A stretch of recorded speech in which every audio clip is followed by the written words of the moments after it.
At this time, we're back. Eric Tasob here, joined by Kevin. Kevin, how long have you been in the talent game, would you say? About 12 years, I think, altogether, in-house and externally supporting organizations. I like to ask some of the old head talent people, do you have an estimate of how many interviews you think you've done in your... Hundreds, man. I mean, let's put that number, I don't know, 750, Yeah, let's say. minimum, Uh, the minimum for sure. yeah, What kind of minimum. things are you thinking about talent-wise these days? I think people are seeing headlines of super weird job market and other kind of scary, ominous things. You're trying to find awesome folks for nonprofit and mission-driven organizations. What kind of things are you seeing, or what kind of things are you thinking about? Um, it's a challenging moment for job seekers in particular. I'm seeing just a lot of frustration in those conversations, unfortunately. I'm seeing organizations trying to figure out how to navigate a lot of uncertainty. And I'm seeing, people just needing community, right? I think it's something that and sort of just like somebody to listen to and talk to throughout all of this. And that's on both sides, right? Because it's a challenging, difficult moment in the social sector for hiring and for folks that are trying to get hired. And so I'm finding that, that sort of listening ear, a little bit of compassion, just making time for people is going a long ways. I think the thing that I'm trying to remind everybody that I speak to is, um, now is not the moment to take anything personally if it doesn't work out the way you had hoped. It's hard to know what is leading to decisions and the decisions that organizations are having to make. Leaders are in a tough spot in having to make those make trade-offs right now. So, yeah, just not take it personally. Try to keep a positive attitude about it and continue to treat folks with respect and care, because we're all going to get to better days, in terms of how our sector is doing in that moment. Yeah. Well, give folks a scoop where you work now. Are you primarily more on the job seeking side, or are you working more with candidates who are trying to land jobs? Yeah, I spend our time at Good Citizen is supporting nonprofits and foundations in their leadership hiring. So I'm working with folks that are hiring. Still, I hear from folks that are looking to get hired, right? And so I, like I said, where I can, as much as I can, try to be available to offer insights and just a little bit of guidance to people. But yeah, I mean, a lot of our time is, my time is spent working with boards that are going through, a lot of CEO, executive director hiring processes. And, that is, every one of those sort of search processes is different. It's a lot of, uh, helping organizations, uh, try to make sense of both the moment and anticipate what their organization is going to need for the next several years. Hmm. Um, it's that's a challenging sort of ask of anybody right now, and but we're working through it. And we're doing that together, and that's a lot of what we're bringing to organizations is really like what we're seeing and doing the work that we're doing for others, and bringing some of those experiences and insights to help people just make hopefully better decisions. Yeah. You mentioned interviewing so many candidates. You've probably worked with hundreds of hiring managers at this point as well. What are some of the most beneficial traits you want to see in hiring managers, having seen so many, work with so many, good and bad? What kind of things do you really want to be true for the group that you're working with as you try to land some awesome folks? Well, I like that question. Commonly, alignment Mm. and decisiveness is really what if I get to sort of shape and mold my ideal client, it's those things. Also, just somebody that is a good partner, right? I think we try to fashion ourselves at Good Citizens, building relationships in a really caring, sort of intentional way. We want people to feel like we're an extension of their organization and the mission that they're looking to achieve. And so, like anything else, like it's just treating each other with respect and with care and transparency, and raising concerns when they exist. And I think that, that's the way in which we try to engage with our clients, and it's hopefully, what we're looking for when working with them. It's also really, centering communities and centering equity as a at the core of all the processes that we're leading. We think that's the way the work leads to greatest outcomes for the organizations and the communities that they're impacting. And so never losing sight of those things is a part of the work we're doing as well. But yeah, I mean, in terms of what we want, I want folks to know what they're looking for when we can.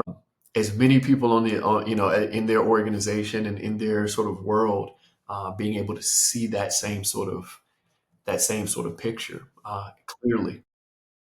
That just helps us. That just helps us better serve them. I say to folks all the time, if you can just tell me what you want, we can find it. Yeah. Right. And I follow that up commonly with, there's always somebody that's up for the challenge. So even the more honest you can be about your shortcomings, your challenges, there's a way to position those narratives that, somebody's going to be up for, right? People just don't like to be surprised. So I think those are the things we're kind of more commonly working with boards to help tell those stories. You've had a chance to be in house recruiting for one org. You've had a chance to be in search firm type places.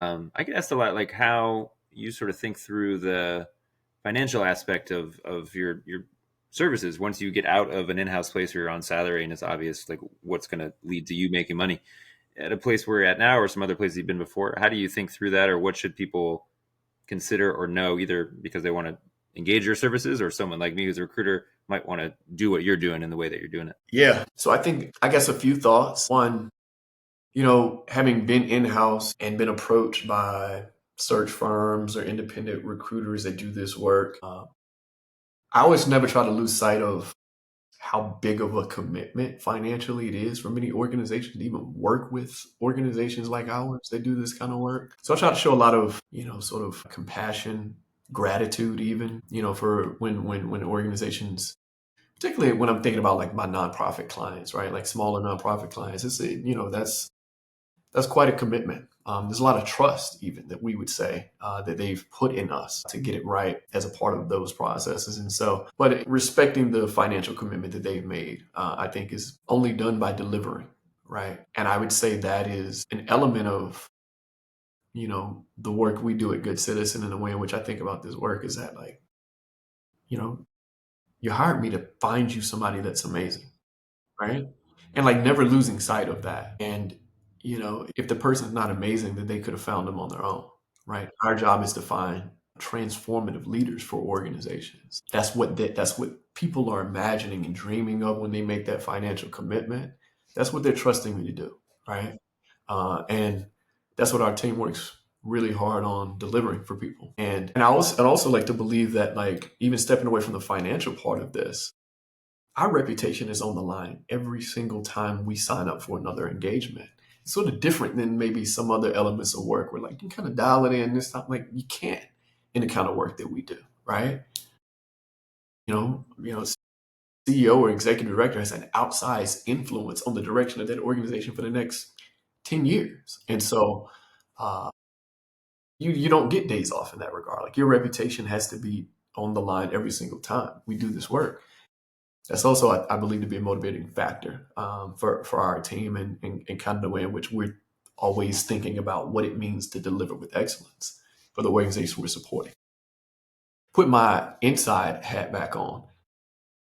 All of these firms looked the same to me when I was sitting in that seat.